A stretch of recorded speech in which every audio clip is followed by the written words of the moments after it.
আসসালামু আলাইকুম। Sound private জোনের পক্ষ থেকে সবাইকে জানাচ্ছি স্বাগতম। আশা করি সবাই ভালো আছো। আজকে আমরা বেসিক ইলেকট্রিসিটি বইয়ের চতুর্থ অধ্যায়ের ওহমের সূত্র নিয়ে পড়াশোনা করব। তো আমার ক্লাসগুলো যদি তোমাদের ভালো লেগে থাকে তাহলে আমার চ্যানেলটা অবশ্যই সাবস্ক্রাইব করে দিবা এবং এই ভিডিওটা তোমাদের ফ্রেন্ডদের সাথে শেয়ার করে ওদেরকেও শেখার সুযোগ করে দিতে পারো চাইলে তোমরা। তো চলো আমরা কথা না বাড়িয়ে শুরু করি আজকের ক্লাস। আজকের ক্লাসটা খুবই ছোট একটা ক্লাস হবে এবং সহজ একটা টপিকস এবং খুবই ইম্পর্টেন্ট। তো চলো প্রথমে আমরা প্রশ্নটা পড়ে নিই। প্রশ্নটা কীভাবে আসতে পারে? প্রশ্নটা তোমাদের রচনামূলক অথবা সংক্ষিপ্ত দুইভাবে আসতে পারে। যদি রচনামূলক আসে তাহলে প্রশ্নটি এভাবে আসবে, কারেন্ট ভোল্টেজ ও রেজিস্ট্যান্সের মধ্যকার সম্পর্ক নির্ণয় করো। অথবা এভাবে আসতে পারে, ওহমের সূত্রের সাহায্যে প্রমাণ করো যে P is equal to I R, অথবা এটাও আসতে পারে I is equal to V by R, অথবা R is equal to V by I. ঠিক আছে, এখানে বেসিক্যালি তোমাকে হয় ওহমের সূত্রের কথা বলে দেবে ডিরেক্টলি, যে ওহমের সূত্রটি লিখে এটা সাহায্যে প্রমাণ করো এগুলো, অথবা তোমাকে বলতে পারে কারেন্ট ভোল্টেজ এবং রেজিস্ট্যান্সের মধ্যকার সম্পর্ক নির্ণয় করো। আচ্ছা চলো দেখি এবার কি সেই ওহমের সূত্র। ওহমের সূত্র হচ্ছে, একজন জার্মান বিজ্ঞানী ছিলেন জর্জ সাইমন ওহম, যার নাম ছিল। এই বিজ্ঞানী 1826 সালের দিকে একটা সূত্র প্রদান করেন কারেন্ট ভোল্টেজ এবং রেজিস্ট্যান্সের মধ্যকার সম্পর্ক নিয়ে। এই সূত্রটাই হচ্ছে বেসিক্যালি ওহমের সূত্র। তো ওহমের সূত্রটা যদি আমরা বলি এরকম অনেকটা, যে স্থির তাপমাত্রায় কোনো পরিবাহীর মধ্য দিয়ে প্রবাহিত কারেন্ট এর দুই প্রান্তের ভোল্টেজ পার্থক্যের সমানুপাতিক। তোমাদের বই এখানে ভোল্টেজের জায়গায় বিভব থাকতে পারে, বিভব আর ভোল্টেজ আসলে একই জিনিস। তাহলে ওহমের সূত্রটা হচ্ছে কি, স্থির তাপমাত্রায় কোনো পরিবাহীর মধ্য দিয়ে প্রবাহিত কারেন্ট এর দুই প্রান্তের ভোল্টেজ পার্থক্যের অথবা বিভব পার্থক্যের সমানুপাতিক। এখানে যে স্থির তাপমাত্রায় কথাটা আছে না, এটা কিন্তু খুবই ইম্পর্টেন্ট। অবশ্যই ওহমের সূত্র যদি আমরা কোথাও ফেলতে চাই সেখানে তাপমাত্রাটা স্থির ধরে নিতে হবে। আচ্ছা বাস্তবে কি তাপমাত্রা স্থির থাকে? স্থির তো থাকে না, এক এক সময় এক এক রকম হয়। কিন্তু কি প্রমাণের সুবিধার্থে আমাদের এখানে তাপমাত্রাটা কি স্থির বা কনস্ট্যান্ট ধরে নিতে হবে। তো এখানে আমি একটু, চলো চিত্র অনুযায়ী আমরা একটু ব্যাপারটা সহজভাবে বোঝানোর চেষ্টা করি। সূত্র অনুযায়ী এবং চিত্র অনুযায়ী কি বলছে, স্থির তাপমাত্রায় কোনো পরিবাহীর মধ্য দিয়ে প্রবাহিত কারেন্ট। আচ্ছা এখানে আমরা একটা পরিবাহী নিলাম, মনে করো একটা তার নিলাম, ঠিক আছে। এর ভিতর দিয়ে কি বলছে, প্রবাহিত কারেন্ট, মনে করলাম এর ভিতর দিয়ে কারেন্ট প্রবাহিত হইতেছে। আচ্ছা কারেন্ট আমরা কি দ্বারা প্রকাশ করি বলতো? আই দ্বারা প্রকাশ করি না, এই জন্য ধরে নিলাম কি আই নামে কারেন্ট প্রবাহিত হচ্ছে। এর দুই প্রান্তের ভোল্টেজ পার্থক্যের সমানুপাতিক। আচ্ছা এটার তো দুইটা প্রান্ত আছে, এই একটা প্রান্ত এ, এই একটা প্রান্ত হচ্ছে কি বি, ঠিক আছে। এই দুই প্রান্তে তো মনে করো দুইটা ভোল্টেজ থাকবে, এই ভোল্টেজ পার্থক্যের সমানুপাতিক হবে ওই কারেন্টটা। মনে করলাম এই প্রান্তে 10 ভোল্টেজ আছে, এই প্রান্তে 20 ভোল্টেজ আছে, তাহলে পার্থক্য কত? 10। অথবা মনে করো এই প্রান্তে 10 ভোল্টেজ আছে, এই প্রান্তে কত? 8 ভোল্টেজ আছে, পার্থক্য কত? 2। ওহম সাপ এটাই বলতেছে যে ভাই কোনো পরিবাহীর ভিতর দিয়ে যদি কারেন্ট প্রবাহিত হইতে হয় তাহলে এই পরিবাহীর দুই প্রান্তের ভোল্টেজ পার্থক্য থাকতে হবে। আচ্ছা এবার আমার বলো তো পার্থক্য কখন থাকবে? যখন দুই মাথায় দুই রকমের ভোল্টেজ থাকবে তখন তুমি পার্থক্য পাবা। তোর এইখানে 100 ভোল্টেজ আছে, এখানেও 100 ভোল্টেজ আছে, তাহলে দুই মাথার ভোল্টেজে কোন পার্থক্য তুমি পাবা? পার্থক্য কত হবে? 100 - 100 করলে কত হবে? 0 হবে না? তাহলে ওই কন্ডিশনে কি হবে না, কারেন্ট যাবে না। ওহম আসলে এইটাই বলতেছে যে এই দুই মাথার ভোল্টেজের যদি পার্থক্য থাকে তাহলে পরিবাহীর ভিতর দিয়ে কারেন্ট যাবে। এবং সমানুপাতিক মানে কি, এই পার্থক্যটা যত বেশি হবে কারেন্টটা কি তত বেশি যাবে। অর্থাৎ পার্থক্যটা যদি 10 ভোল্ট হয় দুইটার, তাহলে কি কারেন্ট যেরকম যাবে, এবং পার্থক্যটা যদি 15 ভোল্ট হয় তাহলে কি কারেন্টটার থেকে বেশি যাবে। এটি সমানুপাতিক। যদি পার্থক্য বাড়ে কারেন্টও বাড়বে, পার্থক্য কমলে কারেন্টও কমবে, ঠিক আছে। আচ্ছা তাহলে আমরা একটু দেখি এই চিত্রটা কীভাবে আঁকলাম। দেখো এখানে কি বলছে, কোনো পরিবাহীর মধ্য দিয়ে প্রবাহিত কারেন্ট। আমরা ধরলাম এই যে একটা পরিবাহী আছে এবং তার মধ্যে দিয়ে একটা কারেন্ট যেতেছে, এই যে আই নামে কারেন্ট যেতেছে, এবং দুই প্রান্তের ভোল্টেজ পার্থক্য সমানুপাতিক। তাহলে এই পরিবাহিত দুইটা প্রান্ত আছে, একটা হচ্ছে এ প্রান্ত, একটা হচ্ছে কি বি প্রান্ত। আঁকলাম এ প্রান্তের ভোল্টেজ ধরলাম 10, বি প্রান্তের ভোল্টেজ 15, তাহলে তো পার্থক্য আছে। আচ্ছা এখানে কি 10-15 ধরা যাবে? প্রমাণের ক্ষেত্রে তার এগুলো ধরা যাবে না, সংখ্যা ধরা যাবে না। এই জন্য আমরা ধরে নিলাম কি এ প্রান্তের ভোল্টেজটা হচ্ছে বি এ এবং বি প্রান্তের ভোল্টেজটা হচ্ছে কত? B B. তাহলে এখানে আসলে কি লিখছি, এখানে যে এই চিত্রটা যেভাবে আঁকছি সেটাই লেখা হয়েছে। এখানে এ বি একটি পরিবাহী, এই যে দেখো এ বি একটা পরিবাহী বা তার। এ প্রান্তের ভোল্টেজ হচ্ছে বি এ, এই যে এ প্রান্তের ভোল্টেজ কত? বি এ, এবং বি প্রান্তের ভোল্টেজ হচ্ছে কত? B B. এবং এর মধ্য দিয়ে প্রবাহিত কারেন্ট আই আই হলে, ঠিক আছে, ওহমের সূত্র অনুযায়ী। এখন চলো এই যে আমরা যে ওহমের সূত্রটা বাংলায় পড়লাম এটা একটা ম্যাথামেটিক্যাল ভিউ দেওয়ার চেষ্টা করি, ঠিক আছে। ওহমের সূত্র কি বলতেছে, কোনো পরিবাহীর ভেতর দিয়ে প্রবাহিত কারেন্ট অবশ্যই স্থির তাপমাত্রায় প্রবাহিত কারেন্ট এর দুই প্রান্তের ভোল্টেজ পার্থক্যের সমানুপাতিক। তাহলে কারেন্টটা কার সমানুপাতিক? দুইটা প্রান্তের ভোল্টেজ পার্থক্যের সমানুপাতিক। তাহলে কারেন্ট সমানুপাতিক দুই প্রান্তের ভোল্টেজ পার্থক্য।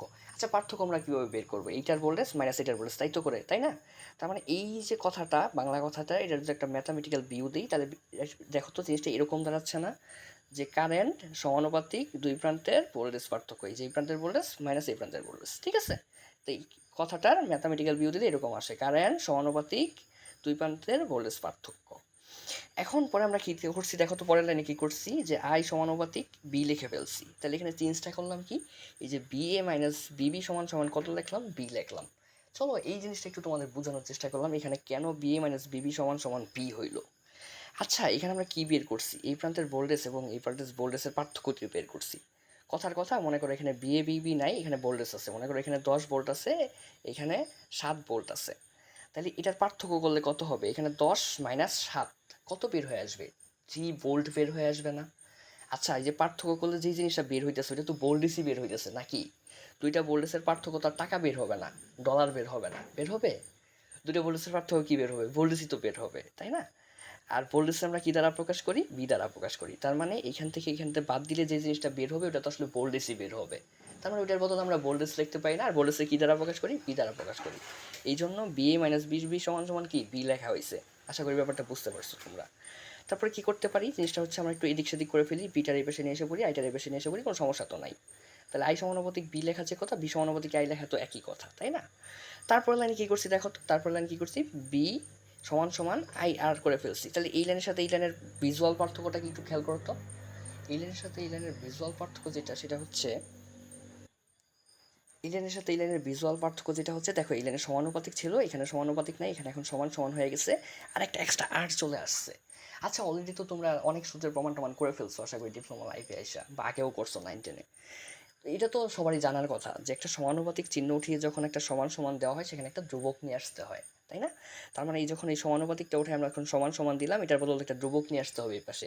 এইখানে এই আরটাই হচ্ছে, এই যে এক্সট্রা যে আর ছিল, এই এক্সট্রা আরটাই হচ্ছে কি ধ্রুবক। এই আর মানে কি, রেজিস্ট্যান্স। এই যে আরটা যে ধ্রুবক, এই আর এর মান, রেজিস্ট্যান্সের মান অনেক কিছুর উপর ডিপেন্ড করে, অনেকগুলো বিষয়ের উপর ডিপেন্ড করে, ঠিক আছে? পরিবাহীর দৈর্ঘ্য যত বেশি হবে রেজিস্ট্যান্স তত বেশি হবে, দৈর্ঘ্য যত কম হবে রেজিস্ট্যান্স তত কম হবে। আবার রেজিস্ট্যান্স তাপমাত্রার উপর নির্ভরশীল, তাপমাত্রা বেড়ে গেলে রেজিস্ট্যান্স বেড়ে যায়, তাপমাত্রা কমে গেলে রেজিস্ট্যান্স কমে যায়। আবার এই রেজিস্ট্যান্সটা এই পরিবাহীর সারফেস এরিয়া মানে হচ্ছে পৃষ্ঠ ছেদের ক্ষেত্রফলের উপর নির্ভরশীল। মানে সহজ বাংলা যদি বলি, মোটা চিকনের উপর নির্ভরশীল। তার যত মোটা হবে রেজিস্ট্যান্স তত কম হবে, তার যত বেশি হবে রেজিস্ট্যান্স তত, হ্যাঁ সরি, তার যত চিকন হবে রেজিস্ট্যান্স তত কী হয়ে যাবে, বেশি হয়ে যাবে। এগুলো তোমাদের আসলে বোঝাতে মানে এখানে ম্যান্ডেটারি না, আমি যেগুলো বললাম মানে এটা বোঝানোর জন্যই বললাম যে এই যে রেজিস্ট্যান্সের মানটা এটা আসলে অনেকগুলো ব্যাপারের উপর নির্ভর করে, ঠিক আছে? আচ্ছা, তারপরে এই লাইন থেকে লাইন তো আমরা বুঝতে পারলাম বি সমানুপাতিক আই ছিল, এখানে সমানুপাতিক হয়ে সমান সমান দিছি, এই জন্য আর না কী করছি, ধ্রুবক নিয়ে আসছি। এই আর এর মানটাকে অনেকগুলো ব্যাপারের উপর নির্ভর করে, ঠিক আছে? এখন তোমার যদি এই পর্যন্ত প্রমাণ আসে V is equal to I R, তাহলে এখানে প্রমাণ শেষ, ঠিক আছে? এইখানে এইটুক লিখলেই এখানে তোমাদের প্রমাণ শেষ। এরপর যদি প্রমাণ করতে বলে I is equal to V by I, V by R, তাহলে কী করা যায় দেখো তো। তাহলে আইটা আমাদের রাখতে হবে, আইটা রাইখে আরটার যদি এই পাশে পাঠাই, আর এই পাশে কি গুণ আকারে আছে, তাহলে এই পাশে কি বি এর সাথে ভাগ হয়ে যাবে না? তাহলে দিন শেষে কি আই সমান সমান কি আমরা বি বাই আর পাইতেছি। অথবা যদি আমার এইভাবে দেখাইতে বলে আর সমান সমান বি বাই আই, তাহলে এই লাইন থেকে যদি আমরা এইটা কাজটা করি তাহলে কীভাবে হয় দেখো, আরটা রাইখা দিলাম, আইটা এই পাশে কি গুণ আছে, এই পাশে কি ভাগ হয়ে যাবে না? তাহলে আর সমান সমান কি বি বাই আই। এখন তোমাকে প্রমাণ যেখানে যায় শেষ করতে বলবে, এখানে শেষ করতে বললে এখানে শেষ করবে, এখানে করতে বললে এখানে করবে, এখানে করতে বলবে এখানে করবা। আশা করি সবাই বুঝতে পারছো। একটা ইম্পর্টেন্ট কথা মিস হয়ে গেছে, এই সূত্রটা অনেক ইম্পর্টেন্ট আমাদের ইলেকট্রিক্যাল ইঞ্জিনিয়ারিংয়ের ক্ষেত্রে এই সূত্রটা অনেক ইম্পর্টেন্ট। এই যে ওহমের এই সূত্রটা আছে না, এই সূত্রটারে মাদার অফ অল লস বলা হয়। ইলেকট্রিক্যাল সেক্টরে যত সূত্র আছে, তোমরা সামনে যত সূত্র করবা প্রায় অলমোস্ট সব সূত্রই হচ্ছে এই সূত্রে বেস করে বানানো হয়েছে। হ্যাঁ, এই জন্য এটাকে কী বলা হয় ইলেকট্রিক্যাল সেক্টরের ক্ষেত্রে, মাদার অফ অল ল, অর্থাৎ সকল সূত্রের মা বলা হয়, ঠিক আছে? তো এটার চলো একটা ভিজুয়াল রিপ্রেজেন্টেশন তোমাদের দিই, জিনিসটা আরও সহজ হবে কারেন্ট ভোল্টেজের সাথে সম্পর্কটা। How does voltage and resistance effect the current flow, এটা হচ্ছে তোমাদের মানে বইয়ে নাই, মানে ভয় পাও না আর কি। হ্যাঁ, আমি জাস্ট বোঝানোর জন্য বিষয়টা ভালো করে ফিল করে পড়তে পারো এই জন্য দেখাইলাম। দেখো এখানে এই যে এরিয়াটা দেখতেছো, এটা মনে করো একটা তার আছে, হ্যাঁ তার আছে। এই যে মহিষটা দেখতেছো না, গুতা দিতেছে লোকটারে, এটা হচ্ছে মনে করো ভোল্টেজ। আর এই যে লোকটা বেচারা, এটা হচ্ছে মনে করো কারেন্ট। আর এটা হচ্ছে কি রেজিস্ট্যান্স, এই যে লোকটা উপর থেকে যে বাধা দিয়ে এই যে মাঝখানে তারের মাঝখানে একটা রশি পেঁচা উপরে টানতেছে, এটা হচ্ছে রেজিস্ট্যান্স। এখন দেখো ওহম কি বলছিল, ভোল্টেজের পার্থক্য যত বেশি হবে, অর্থাৎ ভোল্টেজ যত বেশি হবে কারেন্ট তত বেশি যাবে। দেখো এখানে এটাই বোঝানো হয়েছে, এই মহিষটা যত শক্তিশালী হবে, মহিষ শক্তিশালী হওয়া মানে কি, ভোল্টেজ তত বেশি হইতেছে।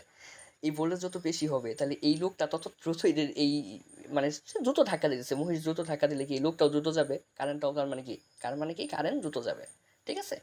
আবার ঠিক দেখো, এটা হচ্ছে রেজিস্ট্যান্স, এ কী করতেছে, এই মাঝখানে এভাবে গিরো দিয়ে টান দিয়ে ধরে রাখছে, এই লোকটা যত বেশি টান দিবে তত এটার ভিতর দিয়ে যাইতে তার কষ্ট হবে না। তার মানে রেজিস্ট্যান্স যত বেশি হবে কারেন্ট তত কী হবে, কম যাবে। ঠিক আছে, এটাই হচ্ছে ভোল্টেজ এবং কারেন্ট এবং রেজিস্ট্যান্সের ভেতরকার সম্পর্ক। ঠিক আছে, আশা করি সবাই ভালো বুঝতে পারছো। আরেকটা রিকোয়েস্ট থাকলো সবাইকে যে তোমরা হচ্ছে একটু বেশি বেশি করে একটু সাবস্ক্রাইব করো, তাহলে হচ্ছে আমি অনুপ্রাণিত হব। ঠিক আছে, আর ফ্রেন্ডদের সাথে অবশ্যই শেয়ার করবা। সবাই ভালো থাকো, সবার জন্য শুভকামনা রইল।